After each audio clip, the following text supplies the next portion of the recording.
오늘 우리에게 주신 말씀은 민수기 33장 1절부터 4절 말씀입니다.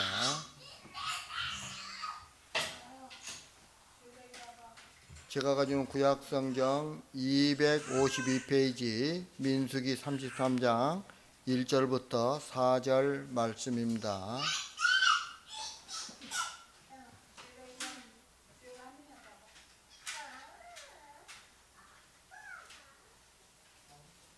다 찾으셨으면 한 절씩 교독하겠습니다. 모세와 아론의 인도로 대우를 갖추어 애굽을 떠난 이스라엘 자손들의 노정은 이러하니라.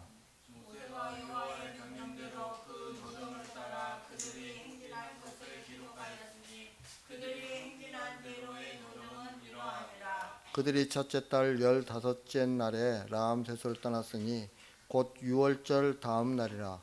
이스라엘 자손이 애굽 모든 사람의 목전에서 큰 권능으로 나왔으니 애굽인은 여호와께서 그들 중에 치신 그 모든 장자를 장사하는 데라.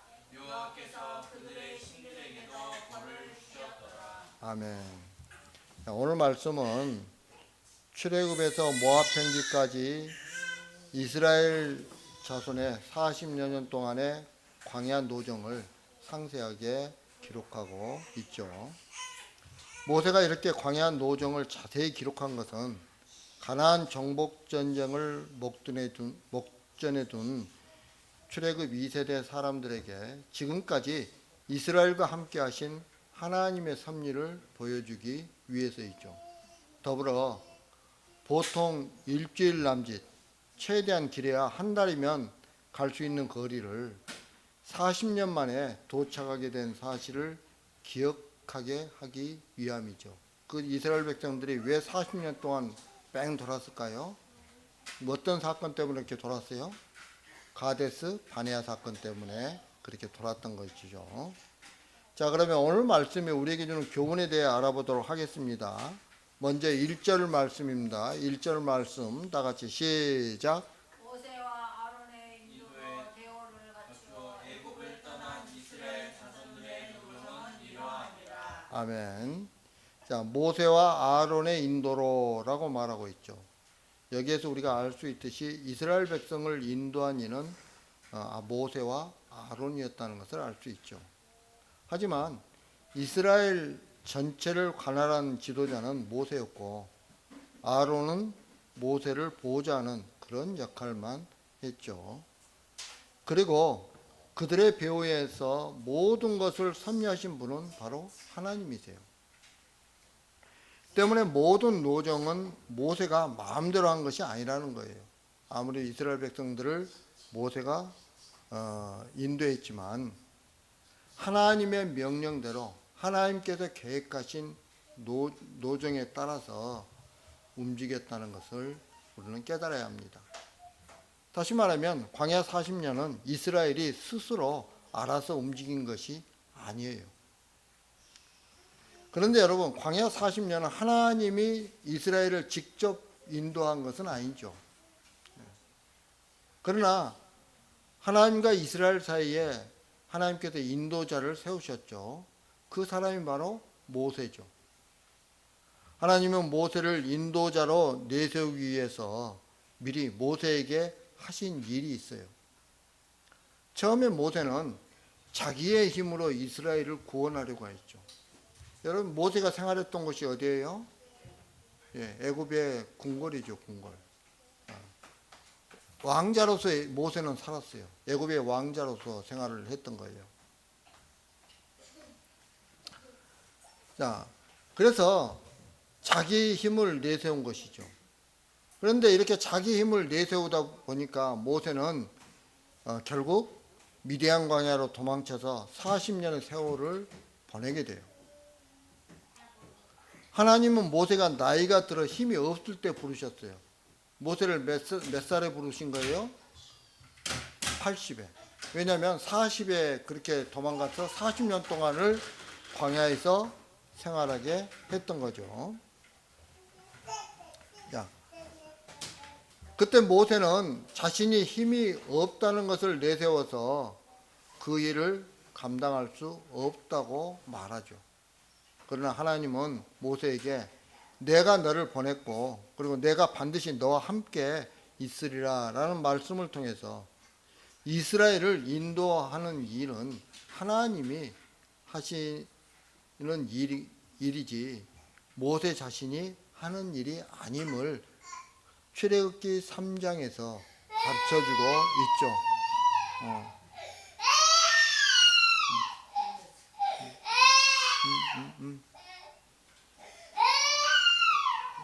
깜짝 놀랄 뻔했구나.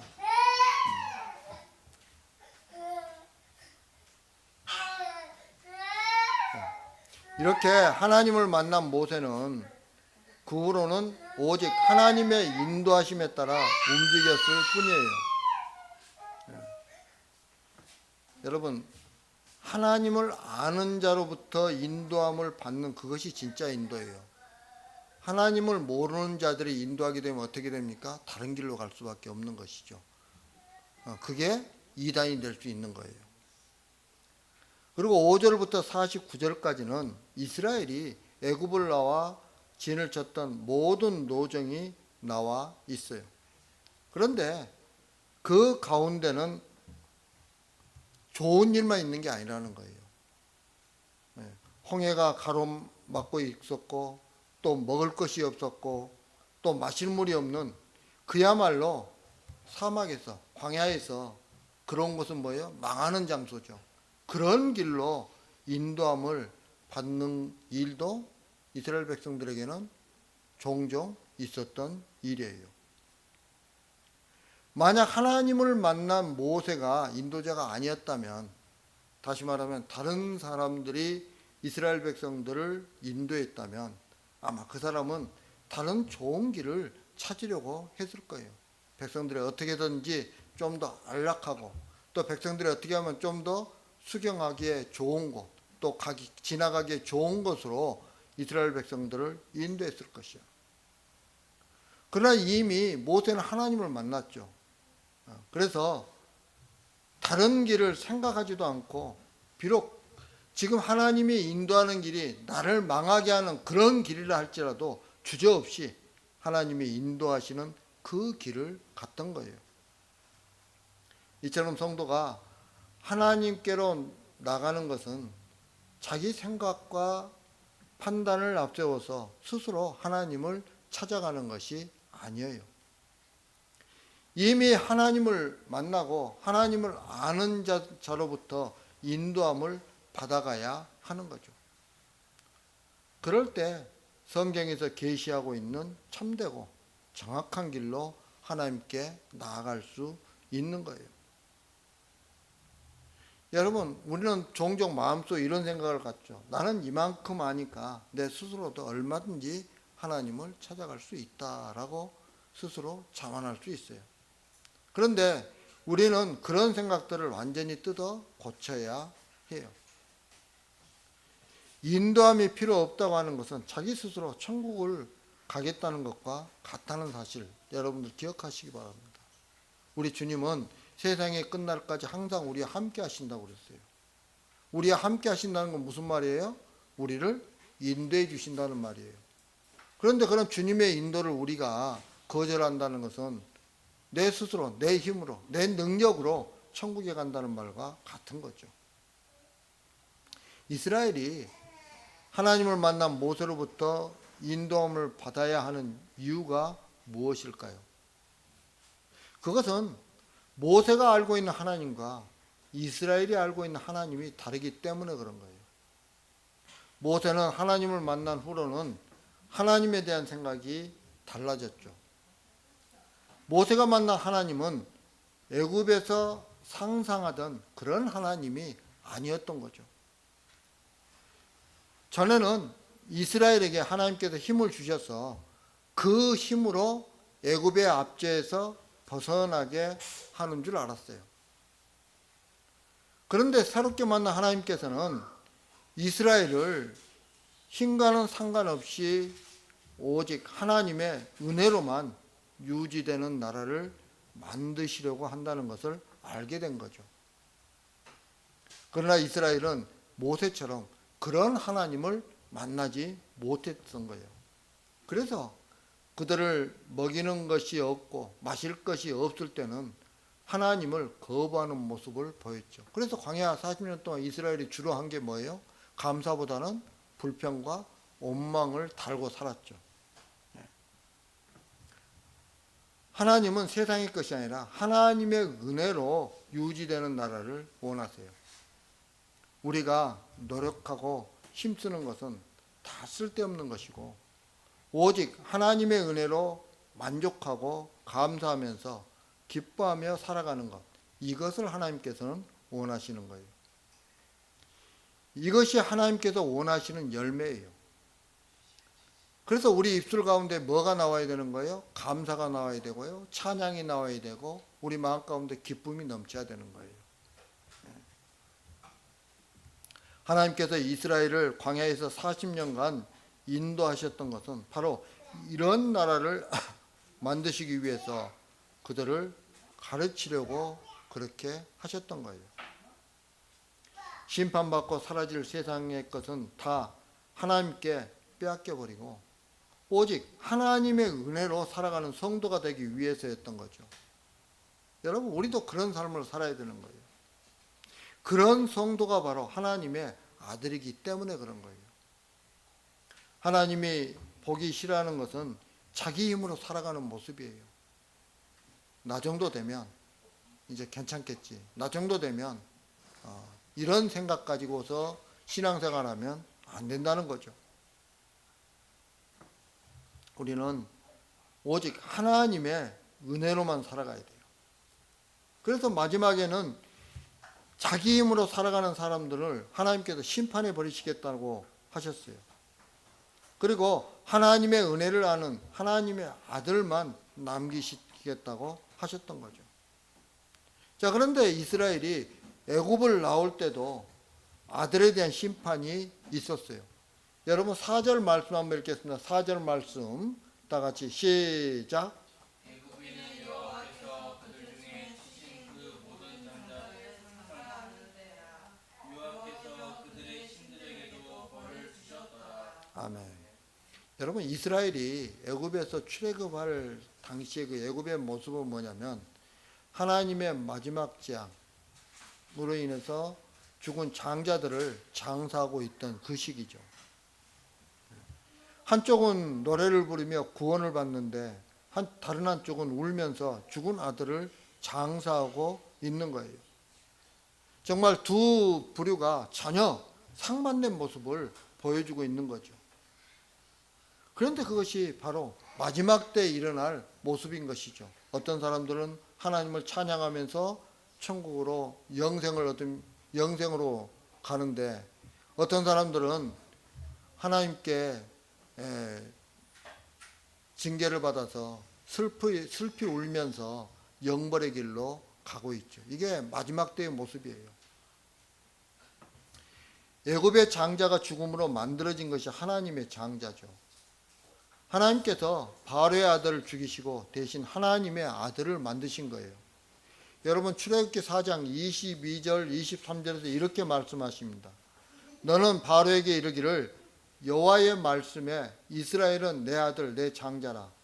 내가 내게 이르기를 내 아들을 보내주어 나를 섬기게 하라 하여도 내가 보내주기를 거절하니 내가 내 아들 내 장자를 죽이리라 하셨다 하라 하시니라 라고 말씀하고 있어요. 하나님께서는 여기서 이스라엘을 나의 아들이라고 말씀하고 있어요. 그래서 하나님은 모세에게 이스라엘은 내 아들이고 내 장자이기 때문에 살 것이고 바로의 장자는 다 죽을 것이다 라고 이렇게 말씀하고 있는 거죠.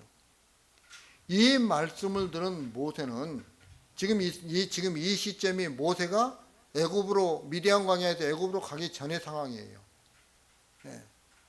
그러니까 모세의 입장에서 보면은 어때요? 애굽은 죽어야 된다고 생각을 하고 이스라엘은 살아야 된다고 생각을 하는 거예요. 그런데 그 길을 가다가 하나님께서 모세를 죽이려고 합니다. 모세는 방금 하나님으로부터 바로의 장자를 죽여서 이스라엘을 하나님의 장자로 만드실 것이라는 그 소리를 분명히 들었어요. 예. 때문에 자기는 이스라엘 사람으로서 당연히 하나님의 장자라고 생각했던 거죠. 그렇다면 죽어야 할 사람은 자신이 아니라 애굽의 장자인 거죠.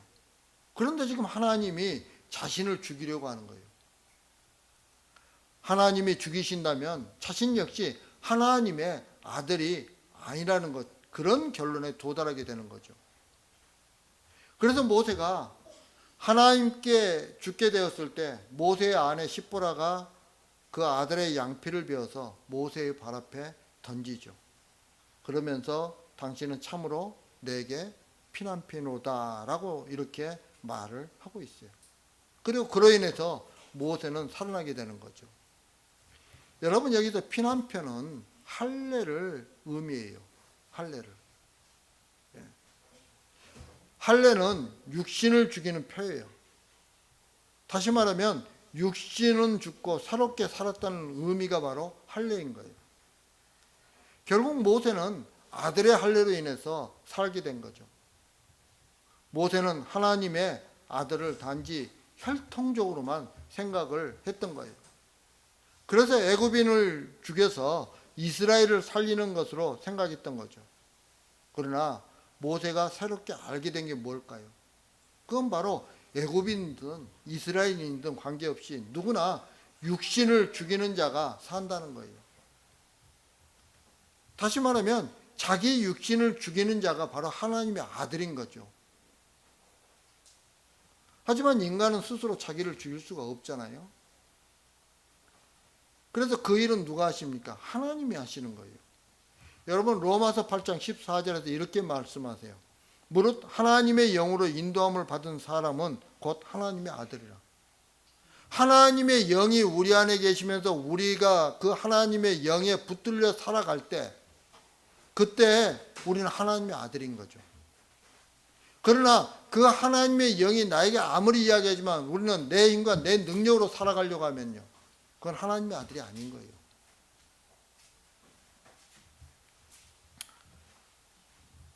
그러면 구약에서는 누가 하나님의 아들이냐는 거예요. 애굽의 장자가 죽은 자 가운데서 하나님의 아들이 생겨난 거예요. 자기의 육이 죽어지는 가운데 하나님의 아들이 생겨난 것이죠. 때문에 하나님의 영으로 인도함을 받는 자가 하나님의 아들이라는 말은 성령에 의해서 육신을 죽이는 자, 즉 자기를 부인하는 자가 곧 하나님의 아들이라는 거예요. 그래서 예수님께서 뭐라고 해야 합니까? 나를 따르라거든 나를 부인하고 자기를 부인하고 자기 십자가를 지고 나를 따르라고 말씀하고 있잖아요. 네. 자기의 육신을 죽여야 하는 거죠. 자기를 부인해야 하는 거예요. 그래서 이 육신을 죽인다는 것은 인간의 모든 종교적인 행위와 노력과 힘을 거부한다는 뜻이에요. 이스라엘이 나올 때 애굽인은 모든 장자를 장사하고 있었다는 것은 이스라엘은 앞으로 하나님의 장자의 모습을 나타내어야 한다는 거예요. 그걸 지금 하나님이 말씀하고 있는 거예요. 그리고 이스라엘의 수많은 노정 역시 장자가 되기 위한 하나님의 인도하심이었다는 것을 보여주고 있는 거예요. 여러분, 우리가 예수 믿는다고 해서 좋은 꽃길만 가는 게 아니잖아요. 힘들고 어려운 일들이 너무 많아요. 예. 내가 원하지 않는 삶을 사는 것이 너무 많아요. 예. 그런데도 그 길이 무엇 때문에 그런 게 있는 거예요? 나를 갖다가 하나님의 아들로 만들기 위해서 하나님께서 나를 연단시키기 위해서 그런 길을 갖다 가게 하는 거예요. 하나님이 인도하는 길이에요. 그 길이.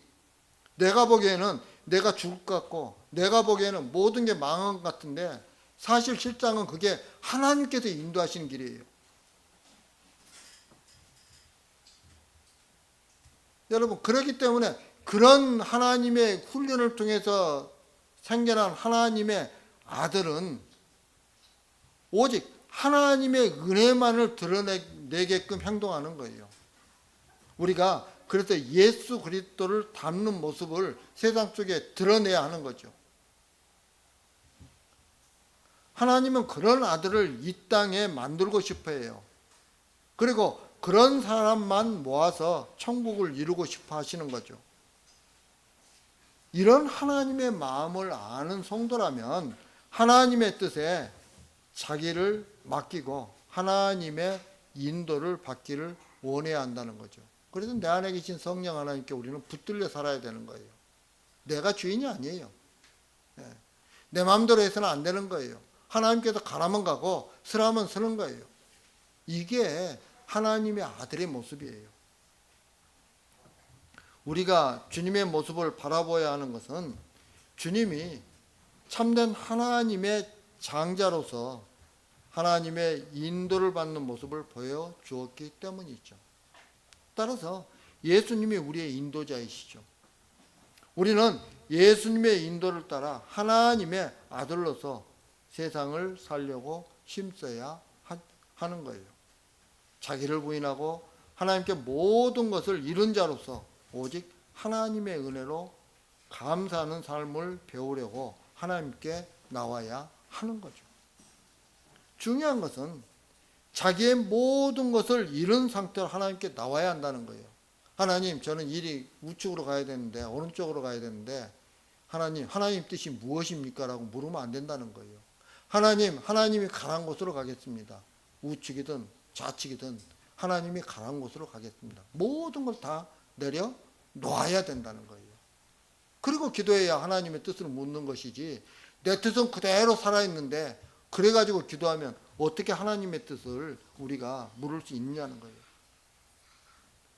하나님이 발람처럼 하나님이 자기 뜻대로 해줄 때까지 계속 묻는 거예요.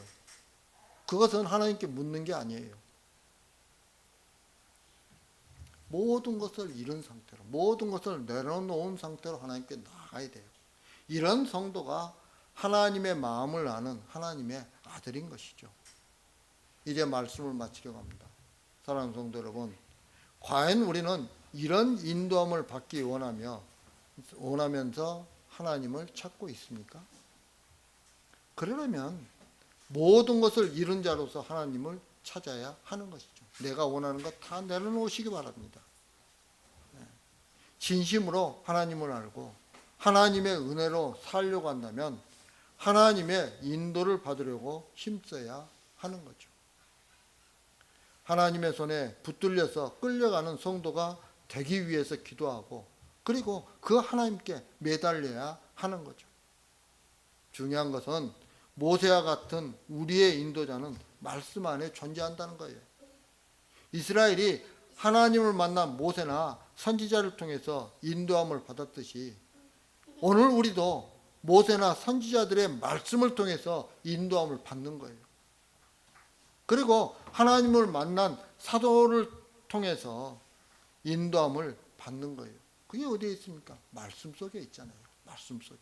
모든 것의 근거는 말씀이 되어야 되는 것이죠. 그럼으로써 하나님의 아들로서 하나님의 은혜에 감사하며 기뻐하며 살아가는 저와 여러분들이 되길 주님의 이름으로 축복합니다.